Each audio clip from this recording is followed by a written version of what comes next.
Hello friends, जय माता दी and जय श्री राम, जय हनुमान जी की। दोस्तों, आज मैं आपको बजरंग बली जी और श्री कृष्ण भगवान की ऐसी रोचक कथा सुनाने जा रही हूँ जो आज तक शायद आपने कहीं नहीं सुनी होगी। दोस्तों, बजरंग बली जी ने श्री कृष्ण के संग रची थी लीला और तोड़ा था सुदर्शन चक्र, पक्षीराज गरुड़ और सत्यभामा का अभिमान। एक बार ऐसी कथा आती है, श्री कृष्ण के साथ हमेशा रहने वाले अनेक अस्त्र, सुदर्शन चक्र, वाहन पक्षी राज गरुड़ और पत्नी सत्यभामा को अभिमान हो गया। सुदर्शन चक्र को भी अभिमान था अपने सर्वशक्तिमान होने का, पक्षी राज गरुड़ को अभिमान था अपनी तेज गति का और सत्यभामा को अभिमान था अपनी सर्वश्रेष्ठ सुंदरी होने का।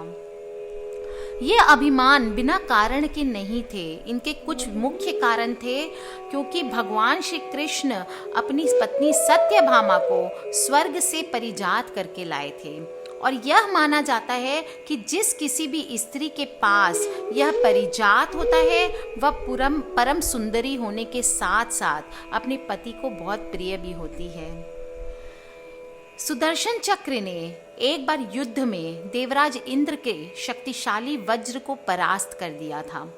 इसलिए उस दिन से सुदर्शन चक्र को यह अभिमान हो गया था कि जब वो इंद्र को परास्त कर सकता है तो वो धरती पर किसी भी विश्व में किसी को भी परास्त कर सकता है।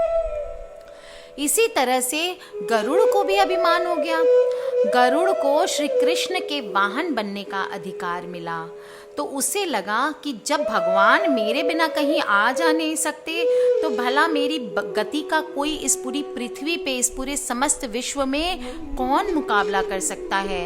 निश्चय ही मुझसे वेगवान, मुझसे तेज कोई है ही नहीं। इन तीनों महान आत्माओं को अभिमान करता देख करके श्री कृष्ण भगवान सोच में पड़ गए।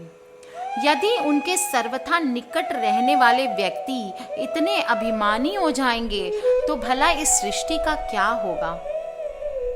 अतः उन्होंने सबके अभिमान का अंत करने के लिए श्री हनुमान जी की सहायता ली। हनुमान जी से कहा कि मुझे इन तीनों का अभिमान तोड़ना है। अतः उन्होंने हनुमान जी का स्मरण किया और जैसे ही स्मरण किया हनुमान जी जान गए कि उन्हें क्यों बुलाया गया है। वो तुरंत द्वारिका के लिए प्रस्थान कर गए और अपनी लीला रचने के लिए हनुमान जी पहुंच गए द्वारिका नगरी। वहां के एक उद्यान में गए और वहां पर लगे वृक्षों पर लगे हुए फल तोड़कर कुछ फल को खाने लगे और कुछ फेंकने लगे। कुछ समय के बाद उद्यान के वृक्षों को तोड़ने लगे और देखते ही देखते वहां पे कुछ पलों में पूरे उद्यान को उन्होंने वीरान कर दिया। जब यह बात श्री कृष्ण के कानों तक पहुंची कि एक वानर ने पूरे राज उद्यान को तहस नहस कर दिया है तो उन्होंने गरुड़ को आदेश दिया कि सेना के साथ जाकर उस वानर को पकड़ के ले आओ। अभिमान के वशीभूत होकर पक्षी राज गरुड़ बोले कि हे प्रभु, एक मामूली से वानर को पकड़ने के लिए आप पूरी सेना को क्यों भेज रहे हैं साथ। इस कार्य के लिए तो मैं अकेला ही बहुत हूँ और उस वानर को मजा चखा सकता हूँ। भगवान श्री कृष्ण मुस्कुराए और गरुड़ से बोले, जैसा तुम ठीक समझो वैसा करो, पर उस वानर को रोको। गरुड़ ने हनुमान जी को ललकारा, बाग क्यों उजाड़ रहे हो, फल क्यों तोड़ रहे हो, चलो तुम्हें श्री कृष्ण बुला रहे हैं। हनुमान जी ने कहा, मैं किसी श्री कृष्ण को नहीं जानता हूँ, मैं तो श्री राम का सेवक हूँ, जाओ कह दो मैं नहीं आऊंगा। तब गरुड़ जी नाराज हो गए, गुस्से में बोले कि यदि तुम नहीं मानोगे तो मैं तुम्हें बलपूर्वक पकड़ कर ले जाऊंगा। हनुमान जी ने गरुड़ से कुछ नहीं कहा और चुपचाप फल तोड़ के खाते रहे और फेंकते रहे। कुछ देर बाद हनुमान जी गरुड़ को समझाते हुए बोले, वानर का काम फल तोड़ना और फेंकना है, मैं अपने स्वभाव के अनुसार ही कर रहा हूँ, मेरे काम में दखल ना दो। मुझसे क्यों झगड़ा मोल लेते हो? जाओ, मुझे आराम से फल खाने दो। जब गरुड़ नहीं माना तो हनुमान जी ने अपनी पूंछ से को बढ़ाकर गरुड़ को दबोच लिया। जब हनुमान जी अपनी पूंछ को ढीला छोड़ते तो गरुड़ जी कुछ सांस लेते, परंतु जब कस लेते तो गरुड़ के प्राण मानो अभी निकल जाएं। क्योंकि गरुड़ भगवान कृष्ण के वाहन थे, अतः हनुमान जी उन पर प्रहार नहीं कर सकते थे। हनुमान जी ने अपनी पूंछ से गरुड़ को हल्का सा झटका तो वे दूर जाके समुद्र में जा गिरे। गरुड़ बड़ी मुश्किल से अपने आप को बचाते बचाते जब भगवान श्री कृष्ण के दरबार में पहुंचे तो उन्होंने सारी घटना श्री कृष्ण को सुनाई और कहा कि वह कोई साधारण वानर नहीं है। तब भगवान श्री कृष्ण मुस्कुराते हुए सोचने लगे कि इनका शक्तिमान होने का घमंड तो चूर हो गया, परंतु इनके वेग का घमंड तोड़ना अभी बाकी है।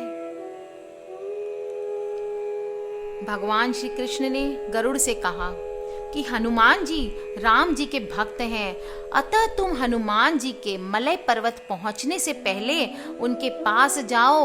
उन्हें ये संदेश दो कि उन्हें श्री राम ने बुलाया है। तुम वेग में उत्तम हो, अतः हो सके तो उन्हें अपने साथ ही ले आना। श्री कृष्ण की आज्ञा पाकर गरुड़ मलय पर्वत पर पहुंच हनुमान जी से क्षमा मांगने लगे तथा बोले कि आपको श्री राम ने याद किया है। आप मेरे पीठ पर बैठ उनके पास चलें, मेरी उड़ने की गति बहुत तेज है। हनुमान जी भगवान श्री कृष्ण की लीला समझ गए थे, अतः वे गरुड़ से बोले, आप श्री राम के पास जल्द पहुंचकर उन्हें संदेश दे दें कि मैं आ रहा हूं, मैं बस आपके पीछे पीछे पहुंचता हूं।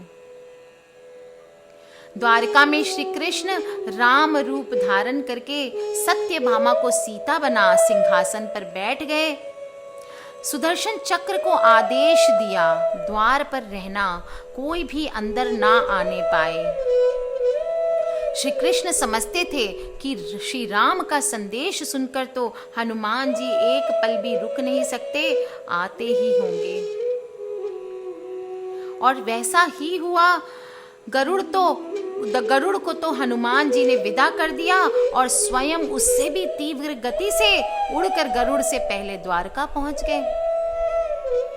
दरबार के द्वार पर सुदर्शन ने उन्हें रोककर कहा, बिना आज्ञा अंदर जाना मना है।